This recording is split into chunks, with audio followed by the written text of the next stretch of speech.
So that happened when we visually saw one. And the first time we visually saw one, the object was directly at what we call the entry point of the area. So, that box that I told you about in the sky that starts 10 miles off the coast, there's a particular GPS, location and altitude where incoming traffic will fly in, and outbound traffic will fly in the exact same spot, but will fly out 1,000 feet lower. Um, there were two aircraft from my squadron, VFA 11, and they flew, took off as a flight of two.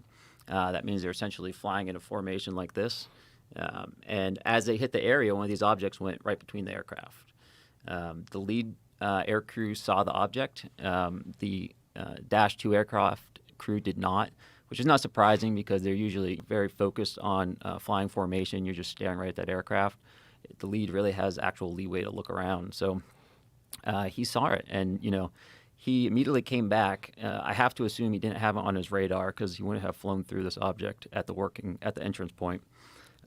He turned around, flew back, landed, and I was in the ready room when he come back, and he had all his gear on, which typically is not a good thing because you want to get that stuff off as fast as possible. So usually means there's a problem of some nature, and he was just sitting there saying, "Hey, I almost hit one of those damn things." And we all knew what he was referring to, even though we didn't necessarily have a name for it, just because we were seeing these so much. And he described it. He described it just as a black or dark gray cube, and that cube was inside of a clear or translucent sphere.